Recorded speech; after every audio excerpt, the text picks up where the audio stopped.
This video is for Wednesday, July 27th for Math 1324, and we were going to be finishing up the week 2 homework for this class.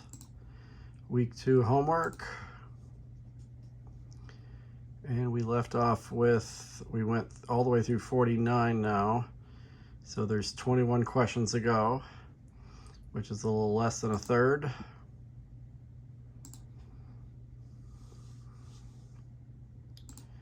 Okay, number 50, a Wheel of Fortune has 7 sectors of equal area colored red, orange, yellow, green, blue, indigo, violet. One is interested in the color that the pointer indicates when the wheel stops. So the sample space is the famous Roy G. Biv. Would it be reasonable to make the equally likely assumption? So the idea is equally likely means everything in the sample space has the same chance to come up. Because there's 7 sectors of equal area and you're spinning the spinner assuming that it spins, the Wheel of Fortune spins more than once around, then it would be a good assumption to assume that. So you can eliminate B and D where it says it's not reasonable. C says it is reasonable because the colors are all different. Well, that doesn't matter because if the areas were different, then that wouldn't be true even if the colors were different. So it must be A, it's reasonable because each sector has the same area, yes. Assuming the wheel rotates smoothly, it's reasonable to assume the pointer stopping at any one of these sectors is equally likely. So you just, as long as the wheel spins around nicely and smoothly, and if you spin it and doesn't even go around one full time, that wouldn't be a good thing, but usually those things go around more than once.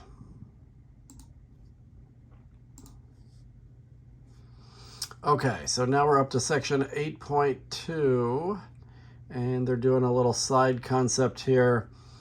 If you have a fraction divided by a fraction, I can't remember if I mentioned this already or not in this class, but 3/5 divided by 3 over 20.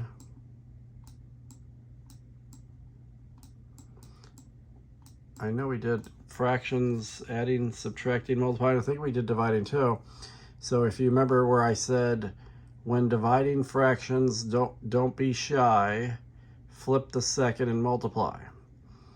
So you take the second fraction and you flip it, and you multiply instead of divide.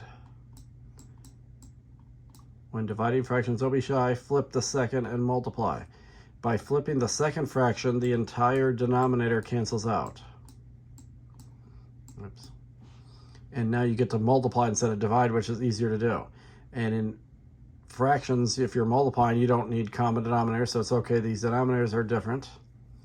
And then since there's no addition or subtraction here, we can reduce. The 3 can cancel the 3, and 5 can go into 24 times.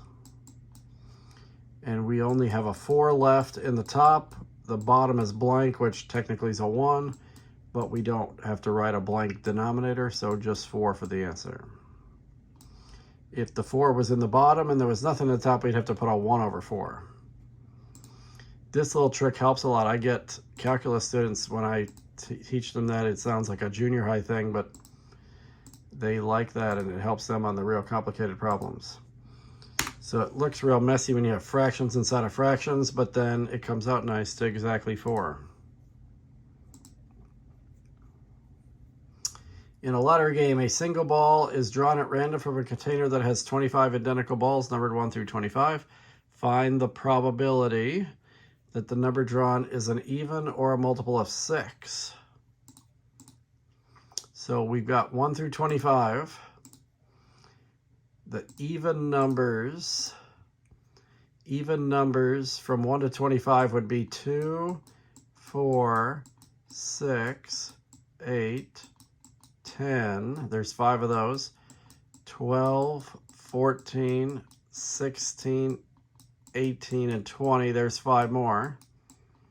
So that's 10, and then there's 22 is the 11th, and 24 is the 12th. So if there was a question that said, what's the probability of an even number if it was just that single item only? Probability is when you do good over total.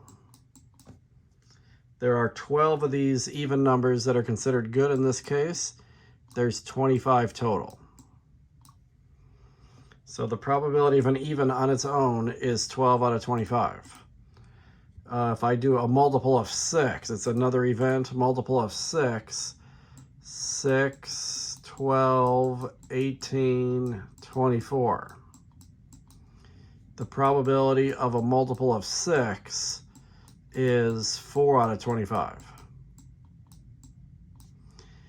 Generally, in probability theory, if you get an or, even or 6, then you add these together. The probability of an even is 12 out of 25. The probability of a multiple of 6 is 4 out of 25. And then when you have ors, you add.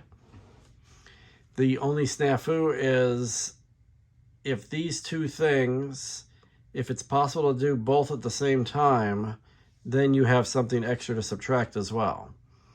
So the fact that they both have 6, 12, 18, and 24. In fact, the entire second event is entirely contained in the first one. Sometimes it's only partially contained.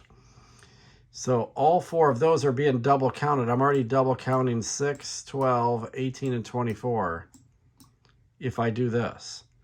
Now, if the problem had said probability of an odd or a multiple of 6, then they would have nothing in common, and you would just add the two answers together. That's what's called mutually exclusive, of when you can't be both at the same time.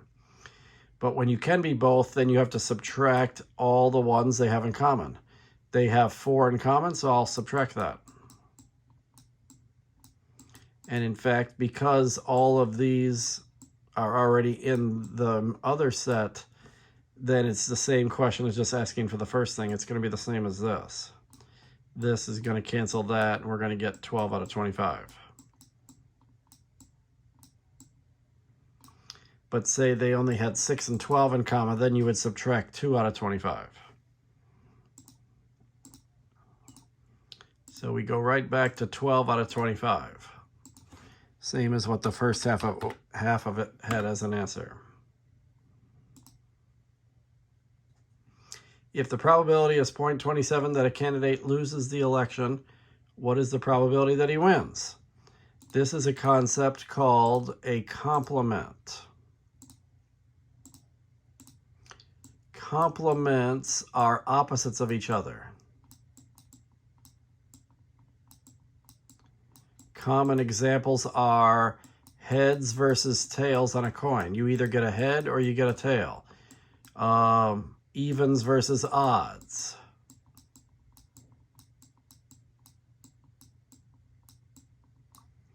If you do,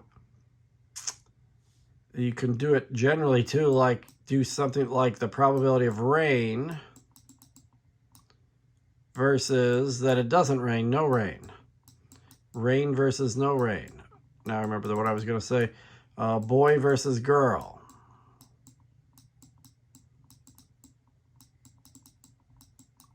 So win versus lose. In an election, you either win or you lose. So it turns out, you can do this from both directions. The probability that an event does not happen, not an event. The event does not happen. It does not rain. I did not get a tails. I did not get a girl. I did not lose the election. You can find it by doing 1 minus the probability that it does happen, or vice versa. So if you want the probability of an event, you can do 1 minus the probability that it doesn't happen. The point of these is that it's sometimes shorter to do the one you don't want. So if I want to know the probability that somebody wins an election, but maybe there's a lot of cases to figure out, maybe it's easier to find the probability that they lose, and then you can just do 1 minus that. So if you do 1 minus whatever given probability there is, 1 minus 0.27, that's the complement or the opposite case. So if there's a 27% chance it won't rain, there's a 73% chance it will rain. This becomes useful in more complicated problems. So when people see this the first time, they're like, oh, what's so big about that? All you did is 1 minus. It's very helpful in more complicated problems. An experiment consists of rolling 2 fair dice and adding the dots of the 2 sides facing up. Find the probability of the sum of the dots indicated. We want a sum less than or equal to 11. This is actually a perfect example of this. Whoops. I lost my screen here. Here we go. Okay. So whenever you get a 2 dice problem, I highly suggest you make the following chart. 2 dice. The sum of 2 dice is always between 2 and 12, because the lowest you can get is 1 and 1, and the highest you can get is 6 and 6. And then the nice thing about this chart is, this is not the only way to do it, but I like this best because it's really easy to fill this chart out from memory, and then you're just looking answers up every time there's another part. So it turns out both 2 and 12 happen only 1 out of 36 times each. So the chart's symmetrical from the outside in. The only way to get a 2 is a 1 plus a 1. The only way to get a 12 is a 6 plus 6. Then you add 1 and move up to 2 out of 36 at both 3 and 11. And yes, you could reduce that, but don't reduce till the end. 4 and 10, you just add 1 again. Now you're up to 3 out of 36. So you don't even have to think about this that hard. You just start at 1 and work your way in. So far, it's been as easy as 1, 2, 3. So then the next 2 are 4 out of 36.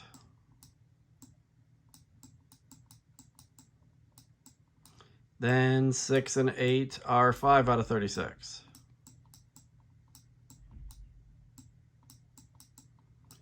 And finally, the most likely thing with 2 dice is rolling a 7. That happens 6 out of 36 times. The question wants us to figure out the probability that the sum is less than or equal to 11. All of these numbers are less than or equal to 11 except 12. So if you want to calculate the event directly, our event is less than or equal to 11. You can do this. It's not impossibly hard. All you have to do is add all these top probabilities. 2 plus 3 plus 4 plus 5 plus 6 plus 5 plus 4 plus 3 plus 2 plus 1. You can do that if you want. And you'll get something over 36. But if you notice that you're doing everything except the 12 is the complement. It's the opposite case. It's the ones I don't want. And there's only one of those. Sometimes there's 2 or 3, but here there's only 1. So the probability that my event will not happen is just this 1 out of 36 on the bottom. So then to get the probability of the event I do want, the quicker way would be 1 minus 1 over 36. Instead of adding all these numbers, which you could do, it wouldn't take 30 seconds maybe, especially with a calculator, but this is less work. And the trick, if you're ever going to do 1 minus a fraction, is whatever this denominator is, 36, that's what you want to change 1 to be. Make 1 become 36 out of 36. Because anything divided by itself is 1. And then you'll have a common denominator then. Since we're subtracting, we have to have a common denominator. 36 minus 1 is 35 out of 36. So to me, this is a lot less work right here than adding all this together. But it's not impossibly longer or shorter. But there are more complicated cases where doing this exact process is so helpful compared to doing it the direct way. So if you did add all those numbers up, you would get 35 out of 36.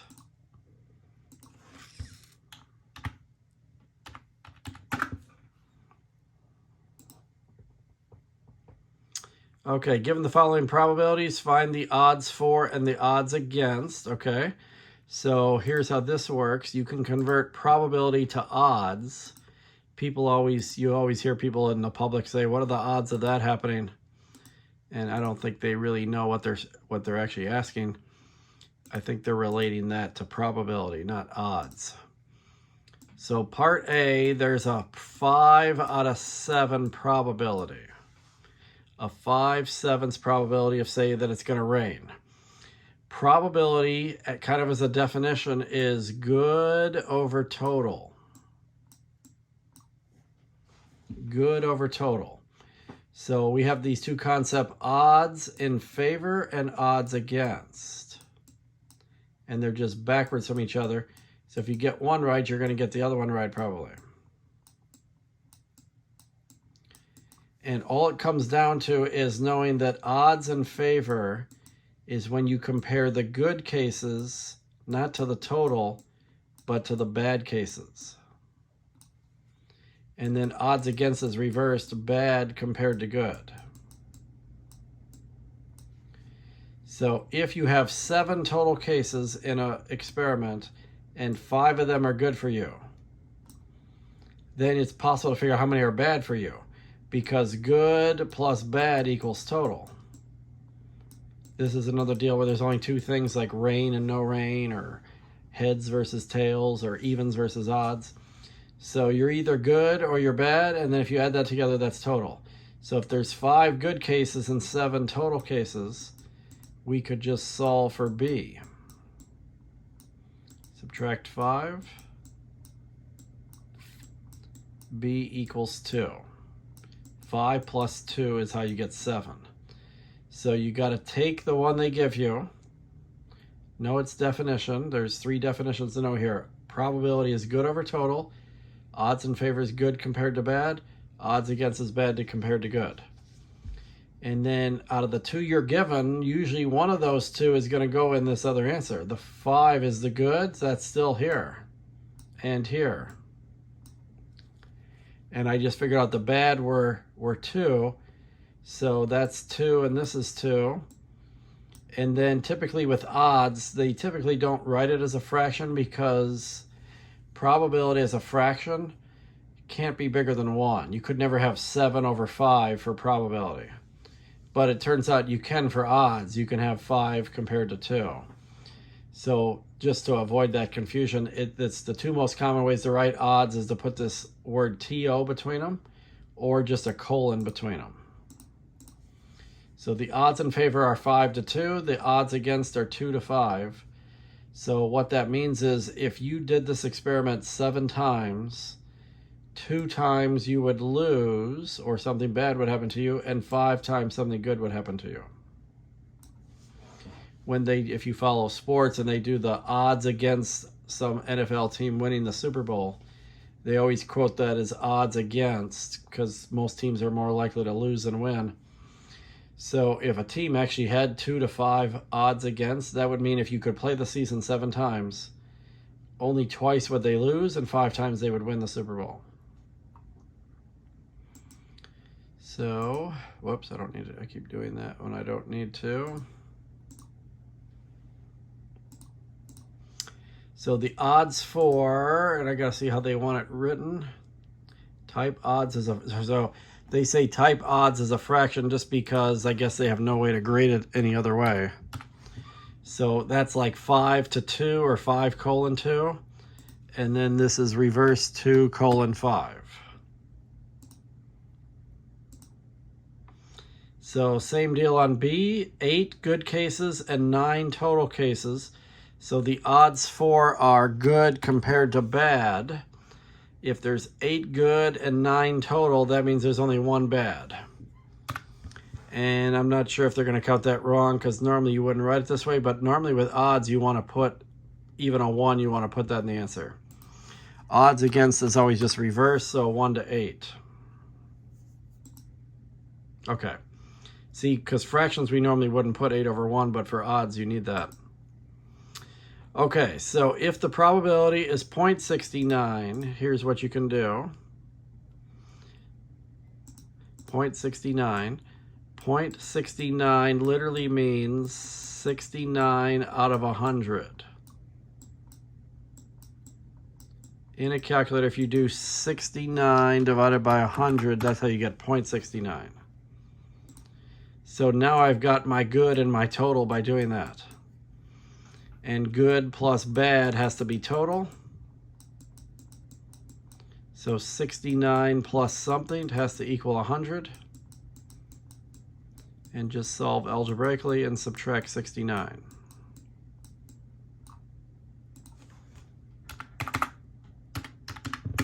There is 31 bad cases in this scenario. The bad would be 31. So if good over total is given and I want odds in favor, odds against, the odds in favor would be the good cases, which we already know is 69, compared to the bad, which I just figured out was 31. And of course, odds against is reversed, 31 to 69. And they're going to make you do these as fractions, but so 69 over 31, and I got to do the other one too, 31 over 69. So 0.35, similar deal, that's 35 over 100. There's 35 good cases, there's 100 total. So 100 minus 35 is how many bad cases there are, 65. So I'm not sure if they want us to reduce, but 35 good over 65 bad, or reversed. Both of those divide by 5, so maybe they want me to reduce them. Okay, so yeah, they want them reduced.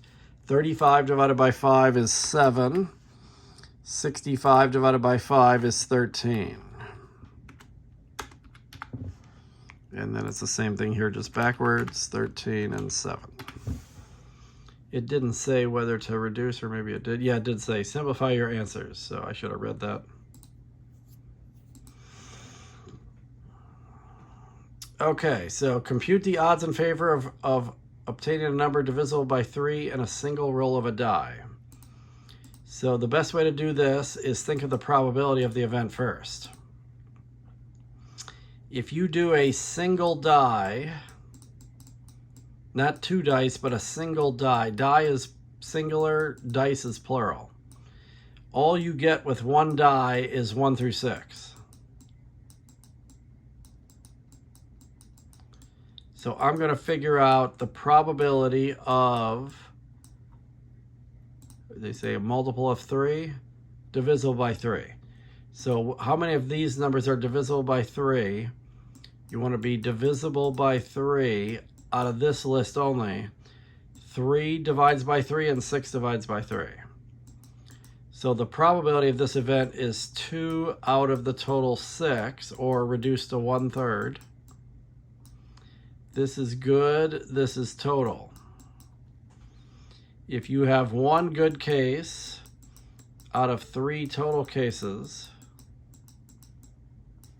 then 1 plus 2 is how you get 3. So there's 2 bad cases. And this one I think only wants one of the odds. They don't want both of them odds in favor. So you got to check which one they want. And now they're writing it the more normal way, blank to blank. So odds in favor, that's when you put the good first and the bad second. So the good is 1, the bad is 2. This needs to be 1 to 2.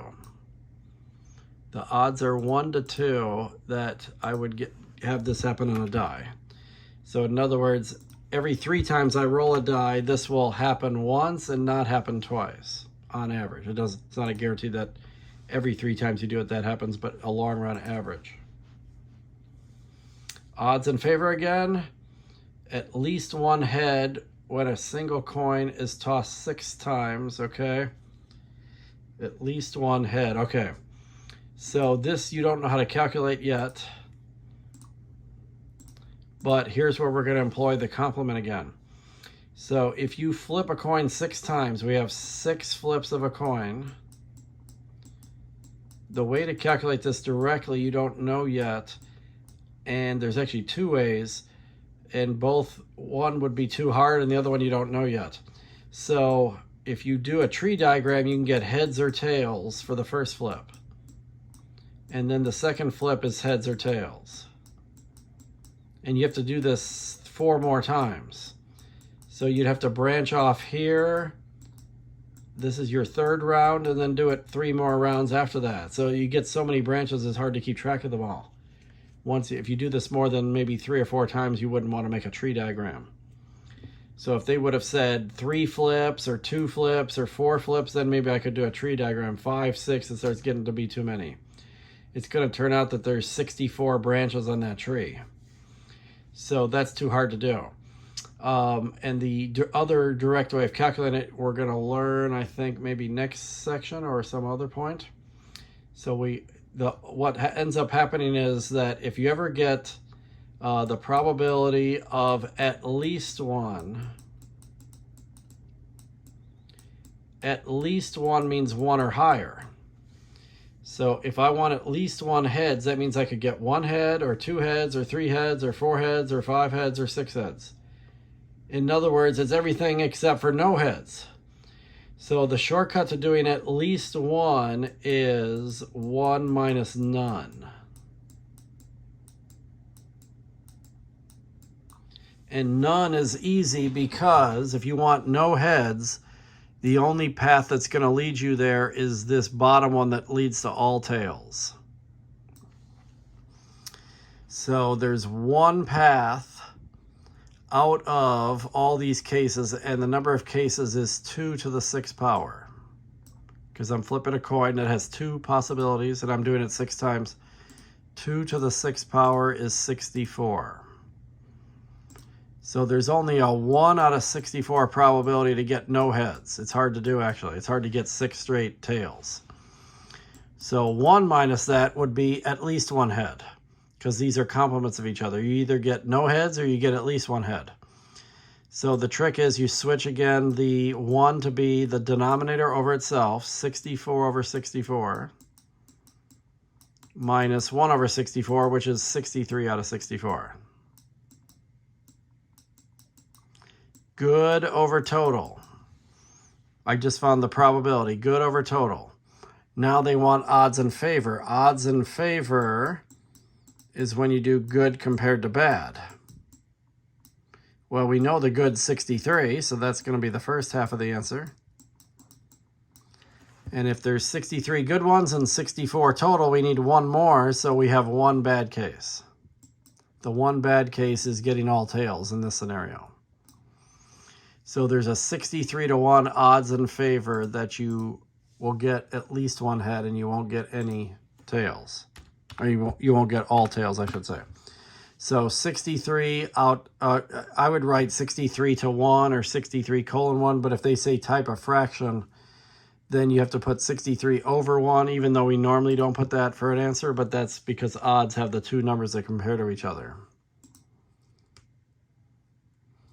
Okay, now they're switching to odds against, and we want a number greater than 1 in a single roll of a die. So again, the best bet is find the probability of that first. 1 die is where you just list 1 through 6. 1 through 6 is all that can happen with 1 die. So any probability question about 1 die automatically has 6 for the denominator. That's the total.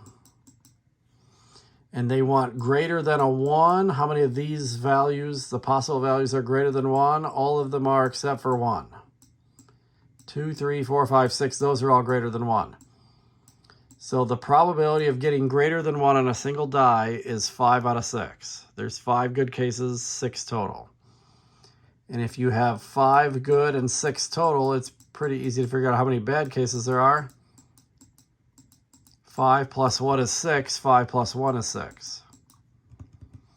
And now they switched from the last 2 or 3 problems. They asked for odds in favor. Now they want odds against. So you just have to know these definitions really well, that odds against is bad compared to good. Odds in favor is good to bad, and probability is good compared to total. So odds against, bad compared to good, there's 1 bad case and 5 good cases.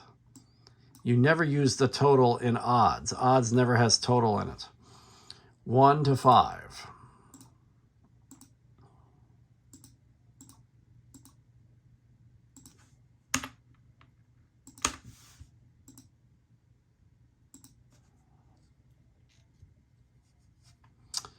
Okay, so what do we have going on here?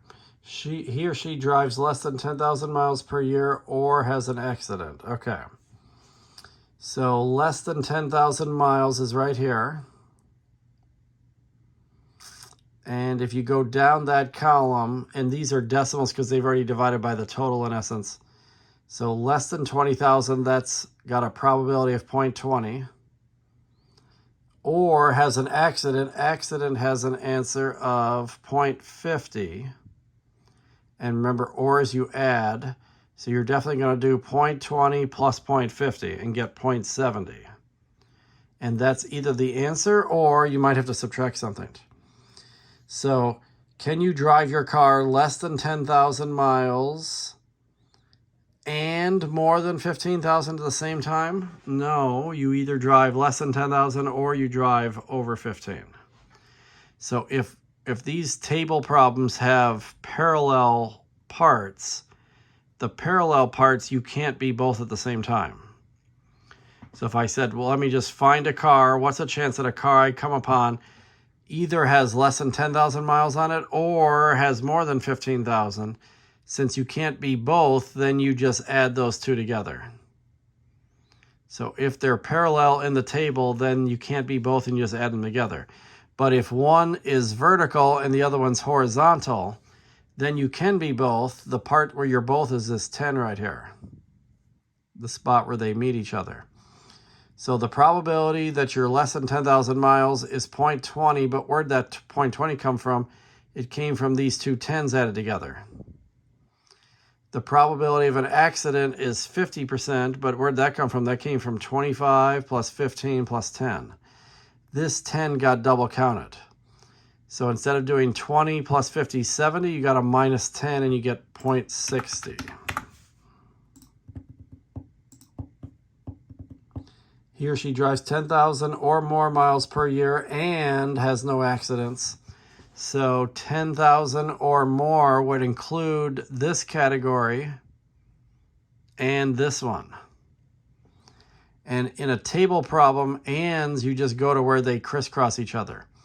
So no accident is this row right here, the second row. And then if you are 10,000 or more, that would be the 10,000 to 15,000s or the more than 15,000s. So where no accident and these two categories meet, 10 and 30, those are the two good cases. So then you can add those together and get 0.40. So ands are where they meet in the table. Usually it's one spot, but it could be more than one. And then here's basically the same thing, except notice they're all regular numbers, integers, and the grand total is 1,000. So then they haven't divided to decimals yet. And here it says type an integer or decimal, so we're going to get probability. Probability is good over total, but if they're decimals, then that means they've already done the division for you. But here they haven't, so I'm going to have to do good over total here. What is the probability the resident is not affiliated with a political party? So that would be, I guess this U. Unaffiliated, yeah, that's U. I was thinking maybe no preference, but it's U. So not affiliated or has no preference. So here's another or again. If you circle those, unaffiliated is this row right here. And no preference is this column. See how those crisscross each other? So that means if you add up all of these, you get 150. If you add up all of those, you get 85. You're definitely going to add those two. But then if they crisscross it, if they're parallel, then there's nothing to subtract. Like if I did Republican or Democrat, then you just add the two numbers together. But unaffiliated and no preference crisscross right there at 19, so you have to subtract 19. And then it's going to be over 1,000 because that's the grand total. So that's my good cases divided by 1,000 total cases. So there's a 0.216 probability of this. That's again another OR case where you can be both at the same time. What are the odds for this event? So again, take a decimal like that. And in fact, I got the decimal by literally doing 216 divided by 1,000. That's good over total right there. So the probability was 216 over 1,000. They want odds for, odds in favor. So I need to be doing good compared to bad. I don't know the bad at the moment, but the good is 216. The total is 1,000. So 1,000 minus 216 will be how many good cases there are. I mean, how many bad cases. So if I do total minus good, that's bad. There's 784 bad ones. And these numbers are quite large. I don't know if they want decimals for it. No, it says integer simplified fraction. So it's hard to reduce that fraction then, but it's 216 over 784. 216 over 784. That's hard to know what that divides by. But let me see quick here. So you probably wouldn't know this, but 216 divides by 8. So 216 divided by 8 is 27. And 784 divided by 8 is 98. So you probably wouldn't have guessed 8 right away, but you might have thought of 2 because they were both even numbers. So you could have cut them both in half first. Then they would still both be even. Cut them in half again. They would still both be even. Cut them in half a third time, and then you would finally have this.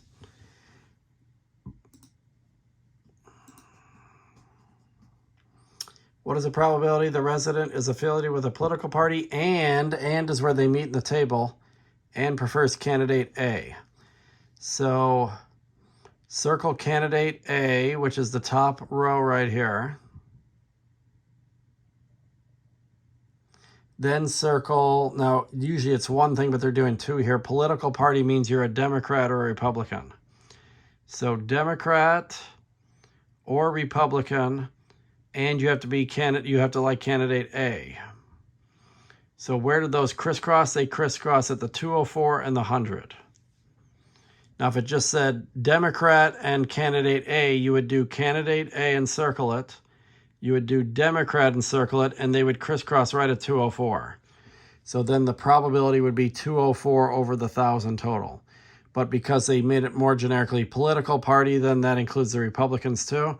So it's 204 plus 100, which is 304. That's how many good cases there are, divided by 1,000 total. So that probability is 0.304.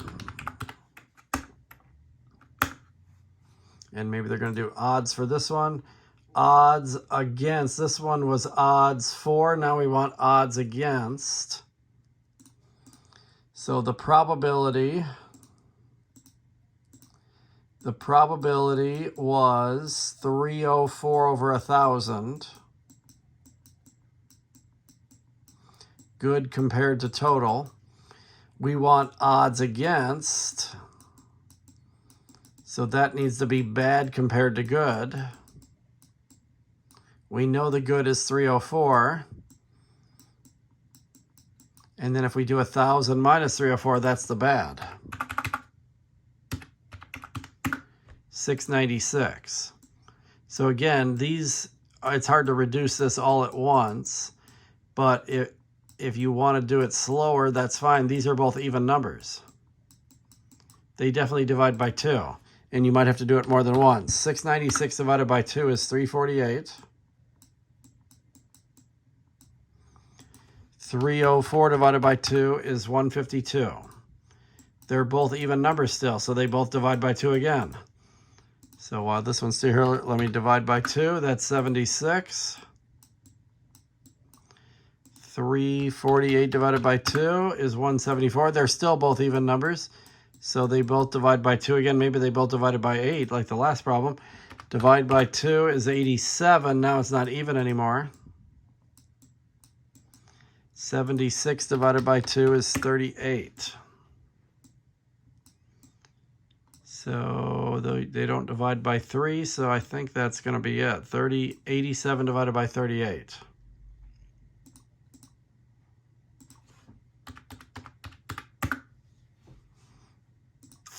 So that's really the only way to do that.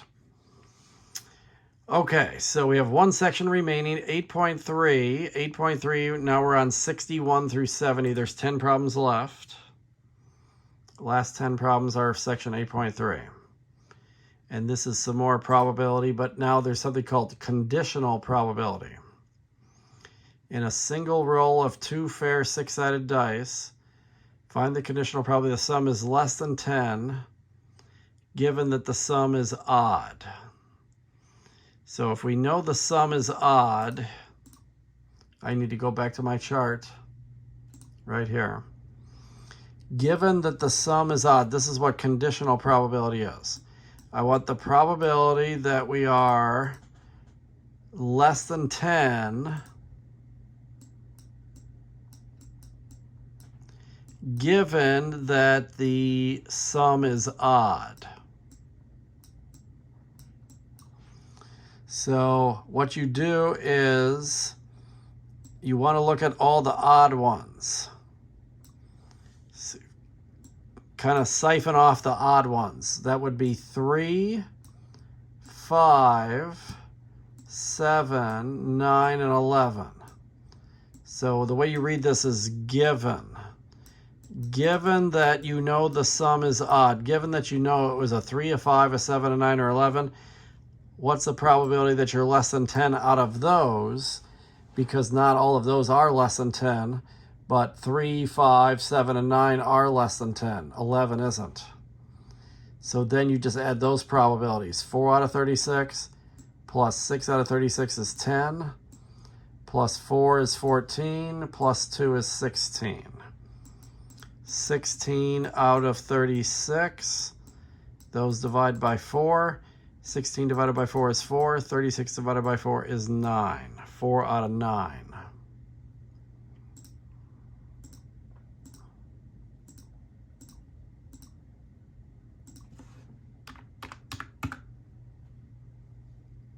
Okay, so I think I know what's up here. There is a formula for this. Probability of A given B equals A and B divided by B.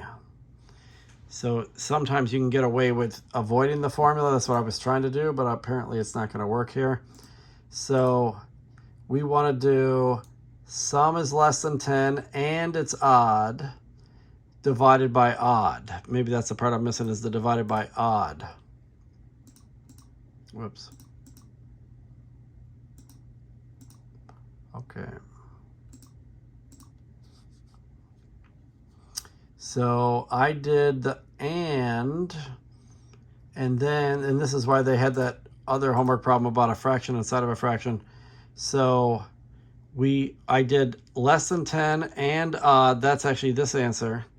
But then you need to divide by the second case, the odd ones. All of the odd ones. So that's 2 plus 4 plus 6, that's 12. Plus 4 is 16, plus 2 is 18. So that would be 18 out of 36. And now I got a fraction divided by a fraction, so we want to flip the second and multiply.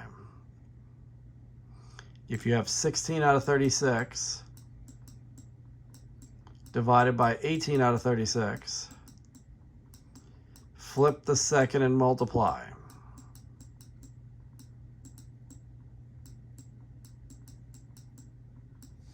So the entire denominator cancels out. part of the numerator cancels out. I have 16 over 18. Both of those divide by 2. So 8 out of 9.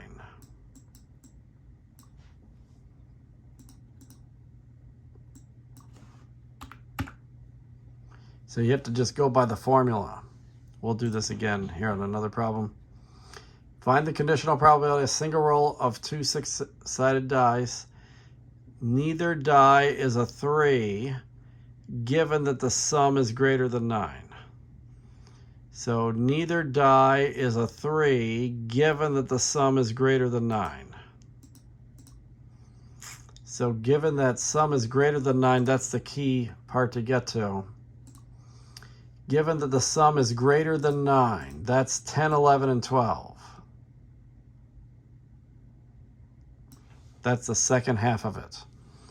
So 3 plus 2 plus 1. So we want the probability that neither die is a 3, so no 3s, given that it's greater than 9. So the way you do conditional is you do both of these together. You do the first event and the second event, and you divide by the second event. That's the formula. So the probability that you're greater than 9, that's the second one. That's what I just said, 3 plus 2 plus 1. That's 6 out of 36. If you look at the chart and add up the 3 that are greater than 9, 10, 11, and 12, they're 6 out of 36. So we need numbers, we need sums that are greater than 9 and have no 3s in them. So where's my chart again? Okay, there's 3 ways to get a 10. You would have to do a 6 and a 4, a 5 and a 5, and a 4 and a 6. That's why there's 3 out of 36. There's 2 ways to get a 11, 6 and 5, or 5 and 6. And the only one way to get a 12 is 6 plus 6. None of these have any 3s in them.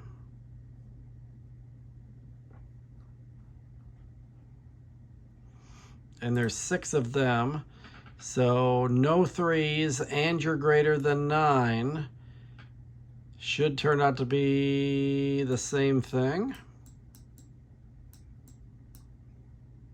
6 out of 36, huh? So is the answer 1? Because is that guaranteed to happen? You won't get a 3 if the sum's greater than 9. That might be 1. Let me see. Yeah, okay. Usually it's that. What the reason I hesitated is usually the top fraction's not the same as the bottom one. But because there are no 3s in any of the 10, 11, or 12 sums, then that's why that happened. But you just do your 2 fractions. If they're both the same, it's going to divide to 1. Okay, so it looks like they're going to have more than one part here. Probability of C, that's easy because they've already changed all these to decimals. The probability of C is the end of that row or column. So the probability of C is right there in the total, 0.17. And because it's a decimal, they've already done good divided by total for you.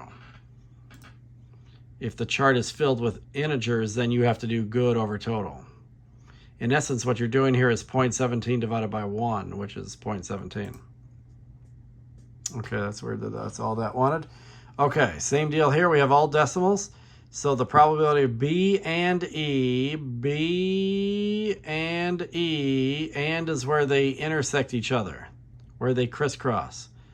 So B is this column, E is this row, but they crisscross or intersect right there at 0.27. So the probability is 0.27 divided by 1 or just 0.27. So an and, you don't need a formula. You just go to, if there's a table involved, you just go to where in the table do they meet each other. If you drew an arrow from E and B, where would those meet each other? Okay, here's the conditional one. So again, here's that formula. You're supposed to do D and C divided by C. D and C is where they meet each other in the table. 0.10. That's the numerator. The numerator is 0.10. The denominator is just C, which is that whole column, 0.30. So 0.10 divided by 0.30, round to 2 decimal places, so 0.33. So that's the way you do. This is called conditional probability. D given C. Given that C's already occurred, now what's the chance that D happens? It usually makes a difference in the problem. Here's a good example. Given that it's raining outside, what's the probability you have an accident? If it's given that it's raining, your chances of an accident are higher because the roads will be slippier or it's hard to see. If I just do what's the probability of an accident, that's pretty low. Probability of an accident given that it's raining, now it goes higher. So this conditional probability, that second half often changes what's going on here.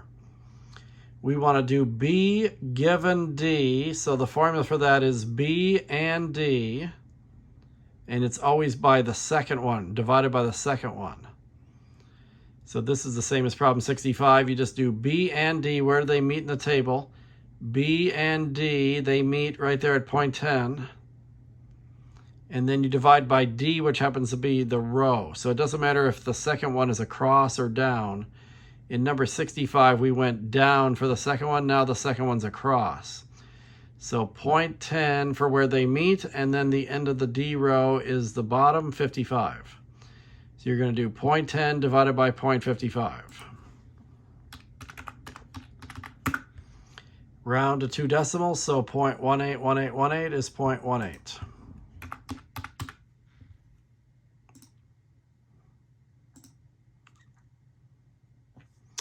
Okay, are the events B and D independent? So one way to check for this is, if they're independent, the following would work. The junior high version would work. So in junior high, what they teach students is, if they get B and D in junior high, they always get independent cases there. They never get the dependent ones. So they tell students in junior high, if you see a probability of an or, just add the two things together. If you see an and, just multiply the two things together. But that actually only works if the events are independent and don't affect each other. If rain affects your chances of having an accident, then those things are not independent. But we could just test this out and see if it's equal or not. If this turns out equal, then they are independent. So B and D, that's where they meet in the table. B and D, those two meet each other right there at 0.04.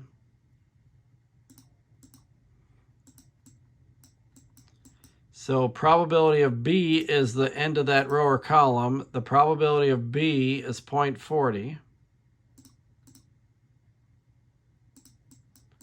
The probability of D is all the way at the end of that one, 0.10. Do these equal each other or not? If so, then yes, they're independent. If not, if this side's anything but 0.04, the answer is no. 0.40 times 0.10 is 0.04. So only if they equal each other exactly is the answer yes, they're independent. Because the junior high formula worked, in other words.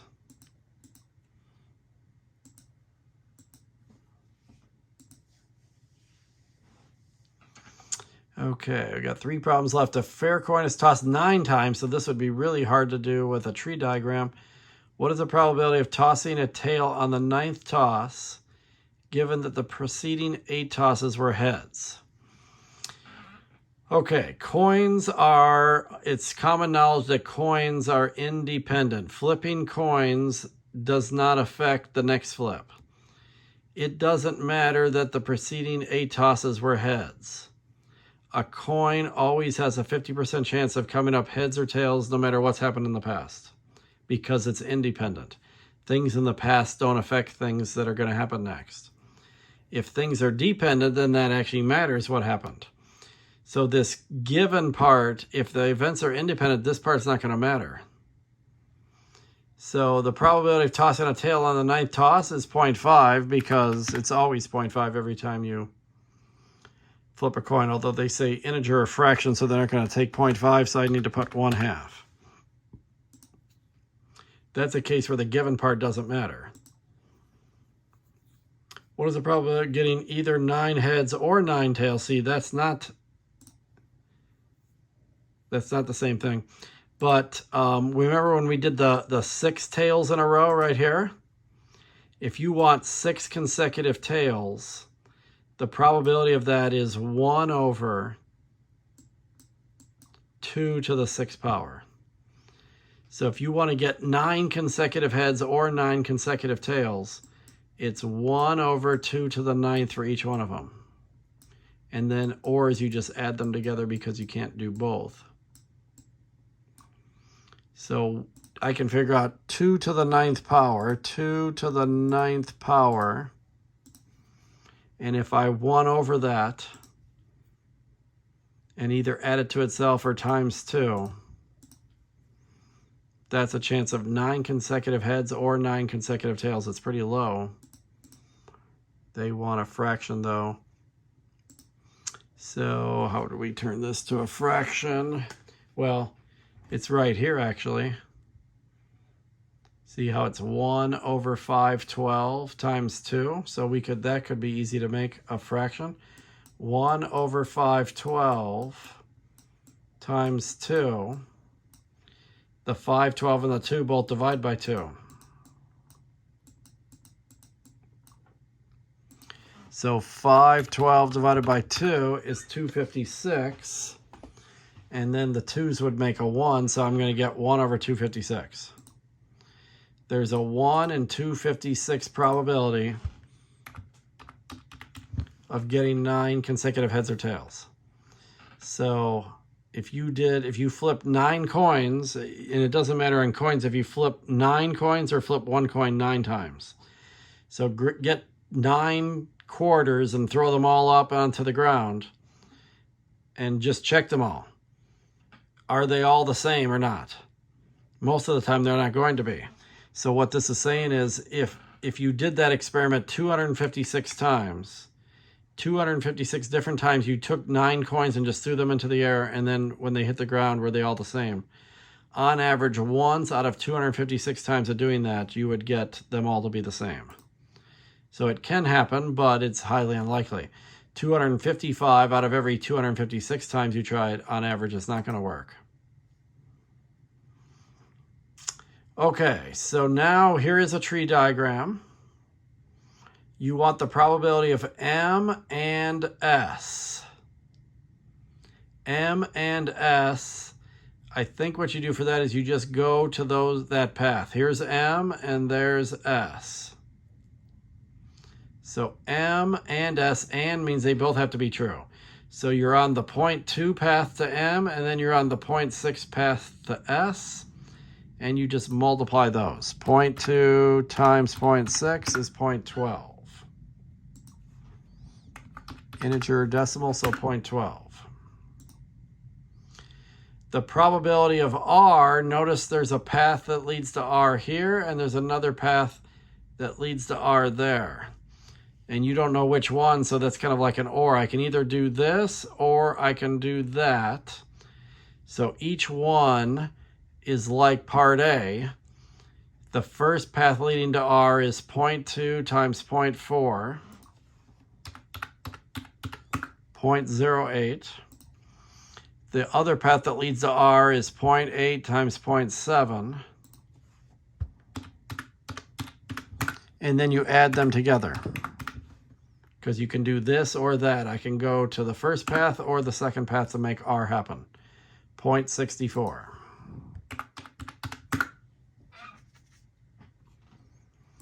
And then we're right around just under an hour, so this was a good length of this video. And we got one question left. A box contains 3 red, 2 white, 4 green. 2 balls are drawn out of the box in succession without replacement. See, that's going to make a difference. If I put them back in every time, then each draw is independent of the next one, because the probability of doing anything would be the same every single time. But if you do them without replacement, whatever happens first affects what's going to happen next. If I take a red one out of the box, the chance of getting another red one has gone down now, if you do it without replacement. So what is the probability that both balls are the same color?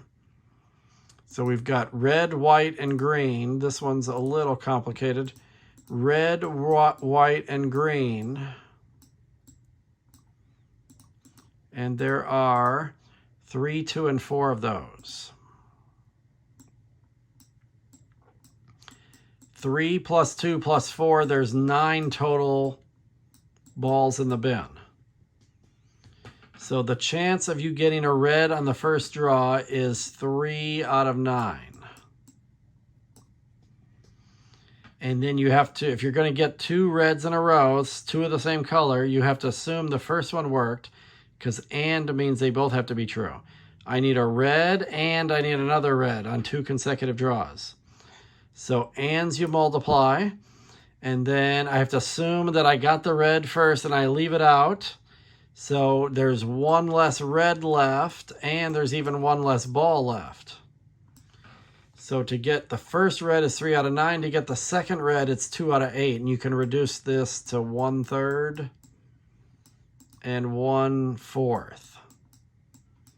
So the chance of 2 consecutive reds without replacement is 1/12. Because in multiplying fractions, you don't need common denominators. But that's not the only way to get 2 of the same color. So I can get 2 reds, or I could get 2 whites. So you just repeat this for white. There's 2 white ones out of 9 total, so the chance the first one will be white is 2 out of 9. And then you have to assume you got a white and you left it out, so now there's 1 less white and 1 less total ball. And this could reduce to 1/4. So that's 1/36. And or is when you add. And is when you multiply. So I could get 2 greens in a row. I could get a green that happens 4 out of 9 times. Leave it out of the bin, and then get another green. So that's going to drop it to 3 out of 8. This reduces to 1/2. This reduces to 1/3. So that's 1/6. So on each color I try to get 2 consecutive colors the same without replacement.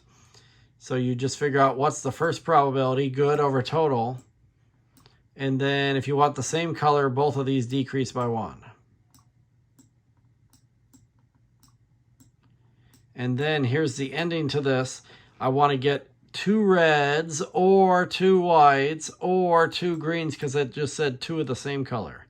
I don't care if it's 2 reds, 2 whites, or 2 greens, but I need one of those 3. And then you just have to get common denominators all over again. So multiply this by 6/6 and multiply this one by 3/3. So 3/36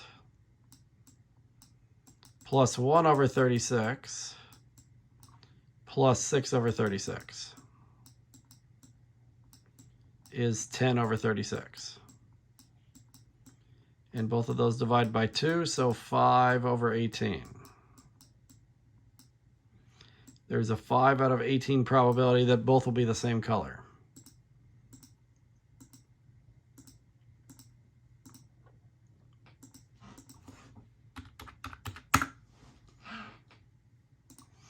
Okay, now I have 100% on week 2 homework for 1324. And let me go into my math lab. So everything's got a green check now. You've seen all 70 problems. And assignments, I have 100 on week 2 homework. So review for test 2. This has 35, half of the homework. And then the test is very similar to the review, but all 35 of these are in the 70 somewhere. So if you get stuck on one, then come back here and check it out, or go back to the video and watch how that problem is done again. So this is the last video for week 2 for 1324. And if you're watching this on Wednesday, July 27th, then hopefully you can get your homework done by the end of Wednesday, July 27th. And that way you'll have both Thursday and Friday to review and study as much as possible and take the test one time, either Thursday or Friday.